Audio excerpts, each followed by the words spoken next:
आज के वीडियो में हम लोग पढ़ेंगे variable loads on power station.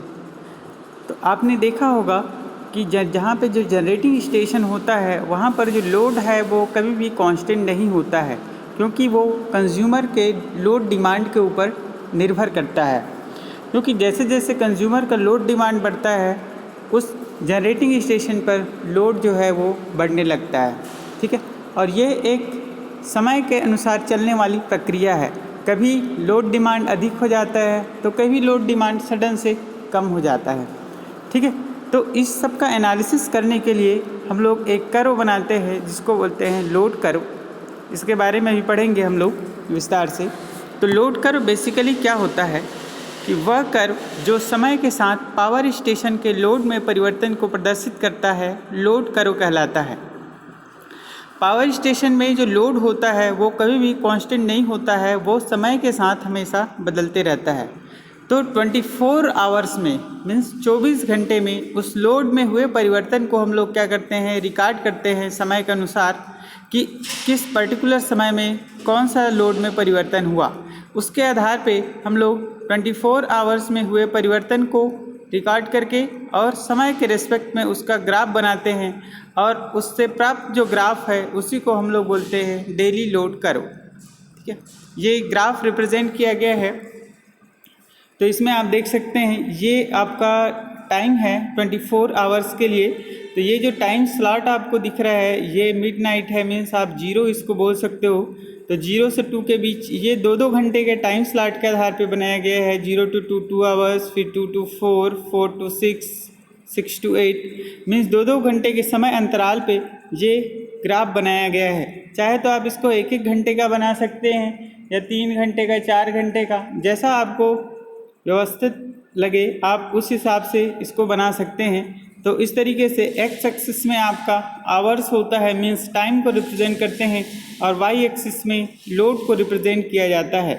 तो यहाँ पर भी लोड को आप देखेंगे तो क्योंकि आपको इसको एक फिक्स्ड रेंज पे रखना है तो 2 से लेके 4 मेगावाट, 4 से लेके 6 मेगावाट, 6 से लेके 8 मेगावाट, 8 से लेके 10 मेगावाट। तो इस तरीके से ये भी 2-2 मेगावाट के रेंज पे है। ठीक है, तो इस तरीके से जैसे आप इस ग्राफ के थ्रू आपको कुछ निकालना चाहेंगे तो ये जो है इसका जो पीक वैल्यू है, सबसे मैक्सिमम डिमांड आप यहाँ से निकाल सकते हैं।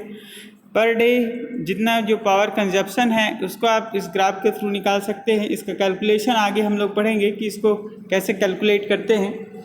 तो बेसिकली यही होता है लोड कर्व कि समय के साथ लोड में परिवर्तन को प्रदर्शित करने वाला ग्राफ ये कहलाएगा आपका लोड कर्व।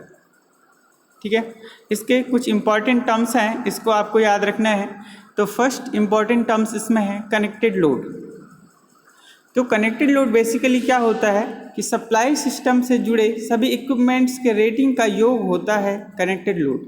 आप सीधा सीधा मान के चल सकते हो, जैसे एक आपके पास पर्टिकुलर रूम है, उस रूम में जितने भी लाइट हैं, पंखे हैं, स्विचेस हैं, ठीक है, तो जितना भी इक्विपमेंट है सबके रेटिंग को, इंडिविजुअल रेटिंग को क्या कर देंगे, सबको जोड़ देंगे। तो वो उस रूम का क्या हो जाएगा, उस मतलब सप्लाई सिस्टम से जुड़ा हुआ कनेक्टेड लोड निकल जाएगा। By the way upon example लेते हैं कि यदि किसी कमरे में 10 बल्ब है, मान लेते हैं 10 बल्ब है वो 40 वाट का है, 5 पंखे हैं 80 वाट का। अगर अब आप उस रूम का कनेक्टेड लोड निकालेंगे तो चूँकि 10 बल्ब है 40 वाट का, तो 10 गुना 40 धन 5 पंखे हैं 80 वाट के। ठीक है, तो 80 उसका रेटिंग हो गया और 5 जो है उसकी क्वांटिटी हो गई, है ना। तो इस तरीके से आप निकालेंगे तो टोटल जो है 800 वाट निकल रहा है। तो कनेक्टेड लोड क्या होता है कि आप पर्टिकुलर पावर सप्लाई से जितने भी लोड उसमें जुड़े हुए हैं, ठीक है, लोड का मतलब यही सब है, जो इक्विपमेंट जो पावर को खींचता है, ड्रा करता है, वो सब लोड कहलाते हैं। ठीक है, तो जितने भी इक्विपमेंट उस आपके, जैसे आपका एक घर की अगर बात करते हैं तो उस घर में जितने भी लाइट, पंखे, स्विचेस, आपका प्रेस है, कूलर है, सब जितने भी डिवाइसेस उससे जुड़े होंगे सब वो कहलाएगा कनेक्टेड लोड। ठीक है, इस तरीके से अब देखते हैं मैक्सिमम डिमांड। मैक्सिमम डिमांड क्या होता है कि जैसे कि हम लोग दिन भर में जो वेरिएशन होता है 24 आवर्स में जो भी वेरिएशन होता है उसको हम लोग ग्राफिकल रिप्रेजेंटेशन करते हैं। तो उसमें से हम देख सकते हैं कि जो डिमांड सबसे हाईएस्ट होता है, सबसे पीक जो डिमांड होता है उसी को हम लोग बोलते हैं मैक्सिमम डिमांड। किसी निश्चित समय अंतराल में पावर स्टेशन पर लोड के अधिकतम मांग को मैक्सिमम डिमांड कहते हैं। तो जैसे आप एक ग्राफ रिप्रेजेंट किया गया है, ये है आपका लोड टाइम ग्राफ, है ना। ये इधर आपका टाइम है और एक्स एक्सिस पे, और वाई एक्सिस पे आपका मेगावाट में लोड है, ठीक है। तो जैसे कि आप देखेंगे यहाँ पे 0 से लेके 6 बजे तक सवेरे, रात के 12 बजे से लेकर के सवेरे के 6 बजे तक, ये कितना मेगावाट था आपका डिमांड? 10 मेगावाट था। उसके बाद 6 से लेके 18 बजे तक, 18 मतलब 4 बजे तक, शाम के 4 बजे तक इसका लोड डिमांड था 20 मेगावाट। फिर 18 से लेके 24 तक, है ना। तो यही शाम का 6 है, सॉरी 4 बजे बोल दिया था मैं, है ना। 12 से लेकर 18 तक मीन्स 12 6 18, तो ये 6 बजे शाम का होगा। तो शाम के 6 बजे से लेके वापस रात के 12 बजे तक कितना डिमांड था आपका? 30 मेगावाट का डिमांड था। तो इस 24 आवर में सबसे जो हाईएस्ट डिमांड कितना है? 30 मेगावाट है। तो इस तरीके से मैक्सिमम डिमांड क्या कहलाएगा? सबसे जो हाईएस्ट जो लोड डिमांड है वही कहलाता है आपका मैक्सिमम डिमांड। तो सबसे हाईएस्ट डिमांड यहाँ पे कितना मेगावाट है? 30 मेगावाट। तो इस तरीके से आप ग्राफ से इजीली इसको फाइंड आउट कर सकते हैं मैक्सिमम डिमांड को, ठीक है। तो इसका डेफिनेशन आप याद रखेंगे, किसी निश्चित समय अंतराल में पावर स्टेशन पर लोड के अधिकतम मांग को मैक्सिमम डिमांड कहते हैं, ठीक है। अब डिमांड फैक्टर, डिमांड फैक्टर यह पावर स्टेशन पर मैक्सिमम डिमांड तथा कनेक्टेड लोड का अनुपात होता है। It is the ratio of maximum demand divide by connected load. ये जो है मैक्सिमम जो डिमांड फैक्टर है वो हमेशा 1 से कम होता है।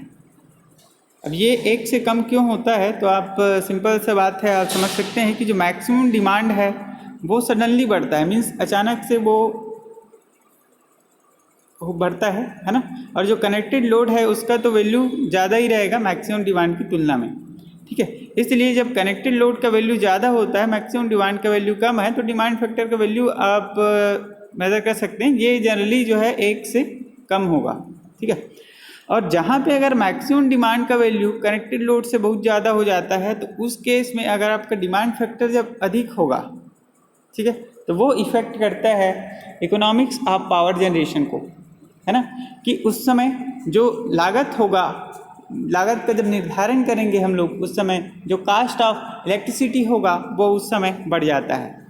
तो इसलिए इसका एक्चुअल अगर एनालिसिस किया जाए कि कास्ट जो है एक सिंप्लीफाइड रेट पे रहे, है ना, फिक्स्ड रेट पे रहे, नॉर्मल इकोनॉमिकल रहे, तो उस केस में इसका वैल्यू लेस देन 1 होना चाहिए, है ना। क्योंकि मैक्सिमम डिमांड अधिकतर कनेक्टेड लोड से क्या होता है? कम होता है। यह प्लांट के इक्विपमेंट के कैपेसिटी के निर्धारण में मदद करता है डिमांड फैक्टर, इसलिए इसका उपयोग किया जाता है। अब देखते हैं average load.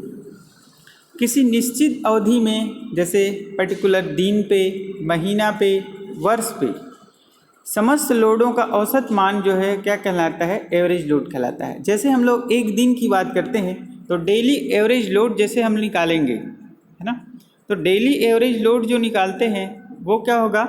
Number of units generated in a day, कि एक दिन में कितना यूनिट जनरेट हो रहा है, डिवाइड बाई 24 आवर्स, ठीक है। 24 से उसको डिवाइड कर देंगे तो जिससे आपका क्या निकल जाएगा? Daily average load. जैसे अपने को मंथली एवरेज लोड निकालना है तो उस केस में क्या करेंगे? Number of unit generated in a month, कि एक महीने में कितना यूनिट जनरेट हुआ, क्योंकि आपको एक दिन का पता रहेगा कि एक दिन में कितना यूनिट जनरेट हो रहा है, तो उसको 30 से मल्टीप्लाइड कर देंगे तो एक महीने का निकल जाएगा। और number of hours in a month, ठीक है, कि एक महीने में कितने घंटे होंगे, ठीक है। ऐसे ही हम लोग ईयरली एवरेज लोड निकालते हैं तो number of unit generated in a year, कि एक साल में कितना यूनिट जनरेट हुआ, डिवाइड बाई 8760 घंटे। अभी 8760 घंटे कहाँ से आया? तो ये आपको निकालना पड़ेगा, क्योंकि 24 आवर्स 24 घंटे का आपका एक दिन का होता है ना। ऐसे ही जो है आपको 30 दिन का एक महीना होगा और 365 दिन का होता है टोटल आपका एक साल। ठीक है, तो इतना आवर्स को जब आप मल्टीप्लाइड करेंगे तो ये निकलेगा 8760 घंटे। ठीक है, तो इस तरीके से इसका हम लोग एवरेज लोड कैलकुलेट करते हैं। अब आपको ले चलते हैं लोड फैक्टर की ओर। इस निश्चित अवधि में एवरेज लोड और मैक्सिमम डिमांड के अनुपात को कहते हैं load factor. It is the ratio of average load divide by maximum demand. इसको भी आपको हमेशा याद रखना है कि लोड फैक्टर का वैल्यू ये जो है 1 से क्या होगा, कम होगा इसका वैल्यू। ठीक है, क्योंकि एवरेज लोड हमेशा मैक्सिमम डिमांड से कम होता है। लोड फैक्टर का मान जितना अधिक होगा उतना ही प्रति यूनिट उत्पादन की दर कम होती है। ठीक है, तो लोड फैक्टर का वैल्यू क्या होना चाहिए, हाई होना चाहिए, है ना। प्लांट कैपेसिटी फैक्टर, एक निश्चित अवधि में एक्चुअल एनर्जी प्रोडक्शन तथा प्लांट कैपेसिटी के अनुपात को प्लांट कैपेसिटी फैक्टर बोलते हैं। तो actual energy produce divide by plant capacity, तो इससे आप निकाल सकते हैं प्लांट कैपेसिटी फैक्टर, या फिर आप इसको दूसरे फार्मूले से निकाल सकते हैं average demand divide by plant capacity. अब नेक्स्ट पॉइंट है इसमें प्लांट यूज फैक्टर। ठीक है, ये जितने भी फार्मूलास हैं इसको आपको याद रखना है, क्योंकि इसको आगे जब हम लोग न्यूमेरिकल बनाएंगे तब ये काम आएगा। प्लांट यूज फैक्टर यह किलोवाट आवर जनरेटेड तथा प्लांट कैपेसिटी और नंबर ऑफ आवर्स के गुणनफल का योग होता है। तो इसको आप फार्मूले के फॉर्म में पढ़ेंगे तो station output in kilowatt hours, ये station output in kilowatt hour divide by plant capacity into number of hours of use, कि वो जो प्लांट है वो कितने घंटे यूज़ में थे। ठीक है, तो इस तरीके से ये कुछ इंपॉर्टेंट टर्म्स थे और उसके कुछ फार्मूलेस थे, इसको आपको याद रखना है। अब आपको एक और इम्पॉर्टेंट टर्म्स की ओर ले चलते हैं, लोड ड्यूरेशन कर्व। जैसे कि आपको बताया गया था कि जो लोड कर्व है वो बेसिकली क्या होता है, लोड में जो वेरिएशन हो रहा है 24 आवर्स में उसका कैलकुलेशन होता है टाइम और लोड के आधार पर। तो हम लोग जैसे इसके पहले देखे थे लोड कर्व जब बनाए थे तो उसमें ये आपका लोड कर्व रिप्रेजेंट किया गया है। ये आपका डेली लोड कर्व है, एक दिन के लिए 24 आवर्स के लिए लोड में जो वेरिएशन है उसको रिप्रेजेंट किया गया है इस ग्राफ के थ्रू। जैसे आप देखेंगे कि 0 से लेके 4 बजे तक, ठीक है, इस समय लोड डिमांड था आपका 5 मेगावाट का। आप बोल सकते हो 0 से लेके 4 बजे तक मीन्स 4 घंटे आपके पास 5 मेगावाट का डिमांड था। इसके बाद 4 से लेके 8 बजे तक, सवेरे 4 से बजे से लेके सवेरे 8 बजे तक ये आपका जो डिमांड था वो हो गया 15 मेगावाट। और इसके बाद 8 से लेके 16 बजे तक मीन्स 4 बजे तक ये आपका लोड डिमांड हो गया 20 मेगावाट। इसके बाद अचानक से आपका लोड डिमांड कम हो गया 16 से लेके 24 आवर्स तक, 24 बजे तक, मतलब रात को 12 बजे तक अगर आप बात करेंगे, है ना, शाम के 4 बजे से रात के 12 बजे तक मीन्स ये टोटल 8 घंटे हो जाएगा, है ना। तो इस 8 घंटे में इसका लोड डिमांड फिर से कितना हो गया, 5 मेगावाट हो गया। ठीक है, तो इस तरीके से लोड में वेरिएशन हो रहा है टाइम के रेस्पेक्ट में। अब इसको क्या करते हैं कि लोड कर्व में लोड एलिमेंट्स को जब घटते क्रम में व्यवस्थित कर देते हैं तो उससे प्राप्त कर्व को हम लोग बोलते हैं लोड ड्यूरेशन कर्व। ठीक है, तो ये जो आपका कर्व आपने देखा इसको हम लोग क्या कर देंगे, घटते क्रम में व्यवस्थित कर देंगे, तो उससे जो ग्राफ अपने को मिलेगा वो ग्राफ कहलाएगा लोड ड्यूरेशन कर्व। अब इसको घटते क्रम में व्यवस्थित कैसे करेंगे, तो सबसे पहले जो हाईएस्ट डिमांड है उसको हम लोग लेते हैं। तो सबसे हाईएस्ट डिमांड आपका है 20 मेगावाट का, तो 20 मेगावाट कितने घंटे चला ये आपको पहले निकालना पड़ेगा। तो ये 8 बजे से चालू था और ये ख़त्म कितने बजे हुआ, 16 बजे तक, मीन्स 8 घंटे। ठीक है, ये जो है 8 आवर्स, इसका जो मैक्सिमम डिमांड था ये कितना था, 20 मेगावाट। तो इस साइड हम लोग फिर से इसका एक ग्राफ बना लेंगे। ठीक है, सेम स्लॉट पे बनाएंगे। जैसे आपका 4, 8, 12, 16, 20, 24 ये है आपका, है ना। सेम टाइम ड्यूरेशन हमने ले लिया है और ये आपका लोड डिमांड है। ठीक है, तो हाईएस्ट जो डिमांड था वो था 20 मेगावाट। कितने घंटे था? 8 घंटे। तो 0 से लेके 8 घंटे तक आपने ग्राफ बना दिया 20 मेगावाट का। ठीक है, तो ये 0 से लेके 8 बजे तक ये आपका 20 मेगावाट का हो गया। इसके बाद इस 20 के बाद ये आपका अधिकतम डिमांड कितना है? फिर ये 15 मेगावाट का। ये 15 मेगावाट कितने घंटे तक चला है? 4 से लेके 8 के बीच है, मतलब 4 घंटा। तो ये 8 है आपके पास, इसमें से आपको 4 बढ़ाना है तब क्या होगा? 12 घंटे, 12 मतलब 4 घंटे आपको रिप्रेजेंट करना है। तो 8 में से हम लोग 4 घंटे इसमें जोड़ देंगे तो कितना आ जाएगा? 12 तक। मतलब 12 बजे तक आपका कितना मेगावाट हो गया? ये 15 मेगावाट। ठीक है, इसके पश्चात बाकी आपके पास बचे हुए जो टाइम स्लॉट हैं वो अब कितना मेगावाट का बच गया है आपके पास? 5 मेगावाट का।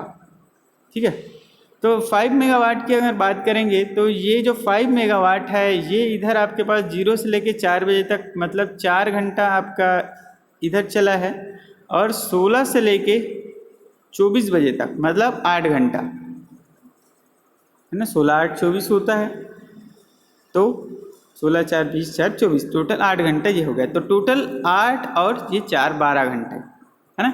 टोटल 12 घंटे आपका कितना मेगावाट चला? ये 5 मेगावाट का जो डिमांड था वो चला है। तो यहाँ से इस 12 से लेकर के ये अगले 12 तक, ठीक है, मीन्स 24 बजे तक आपको टोटल 12 घंटा कितना मेगावाट चलेगा आपका? 5 मेगावाट। ठीक है, ये जो है आपका 4 घंटे तक कितना मेगावाट था? ये 15 मेगावाट, है ना। और ऐसे ही आपका 4 से लेके 16 बजे तक 8 घंटा ये आपका था 20 मेगावाट। ठीक है, तो इस तरीके से हमने क्या किया कि जो भी अपना लोड था उसको हमने घटते क्रम में व्यवस्थित कर दिया। हाईएस्ट 20 मेगावाट, ठीक है, फिर 15 मेगावाट, फिर इसको हमने रिप्रेजेंट कर दिया 5 मेगावाट में। तो जितना भी आपका लोड डिमांड था उसको हमने घटते क्रम में व्यवस्थित कर दिया। तो ये आपका बन गया लोड ड्यूरेशन कर्व। ठीक है, तो इसको याद रखेंगे, ये बहुत इम्पॉर्टेंट है। और इसी के बेस कुछ न्यूमेरिकल्स आते हैं जिसको हम लोग सॉल्व करेंगे अभी वीडियोस में। चलो एक क्वेश्चन देख लेते हैं numerical. A generating station has a connected load of 43 megawatt. एक जनरेटिंग स्टेशन है जिसका कनेक्टेड लोड आपको दिया गया है 43 मेगावाट का, and maximum demand of 20 megawatt. उसका जो अधिकतम डिमांड है वो है 20 megawatt. The unit generated being 61.5 × 10⁶ per annum. प्रति वर्ष आपको दिया गया है यूनिट जनरेटेड 61.5 × 10⁶, है ना। आपको निकालना क्या है? Demand factor and load factor. तो इसके लिए आपको सबसे पहला काम यही करना है, फार्मूले आपको याद होने चाहिए, है ना। तो डिमांड फैक्टर का ये फार्मूला होता है कि demand factor equals to maximum demand divide by connected load. तो मैक्सिमम डिमांड आपको क्वेश्चन में दिया हुआ है 20 मेगावाट का है, और कनेक्टेड लोड आपको दे दिया है 43 मेगावाट का। तो आपका डिमांड फैक्टर निकल जाएगा 0.465। ठीक है, तो फार्मूला आपको हमेशा ध्यान रखना पड़ेगा कि demand factor equals to maximum demand upon connected load. अब इसमें से अपने को क्या निकालना है? एवरेज लोड निकालना पड़ेगा। ठीक है, तो अपने को दिया क्या है? यूनिट जनरेटेड पर एनम, कि एक साल में कितना यूनिट जनरेट हो रहा है ये अपने को दिया हुआ है। और आवर्स इन अ ईयर, एक साल में कितने घंटे होते हैं? तो ये होता है आपका 8760 घंटा, है ना। आपको अभी फार्मूले में बताए थे ऊपर। ठीक है, तो एवरेज लोड निकल जाएगा यूनिट जनरेटेड पर एनम आपको दिया हुआ है, डिवाइड बाय 8760 कर देंगे तो इसका निकल जाएगा आपका ना एवरेज लोड। ऐसे ही जब अपने को निकालना है लोड फैक्टर, तो लोड फैक्टर इक्वल्स क्या होता है? Average load divide by maximum demand. तो एवरेज लोड आपको दिया हुआ है क्वेश्चन में 7020, और मैक्सिमम डिमांड था अपना 20 मेगावाट का। ठीक है। तो इस तरीके से ये निकल जाएगा 35.1%। तो इस तरीके से ये इसका कैलकुलेशन होता है। तो आज का वीडियो यहीं पे समाप्त करते हैं, फिर से मिलेंगे नेक्स्ट वीडियो में। तब तक के लिए धन्यवाद।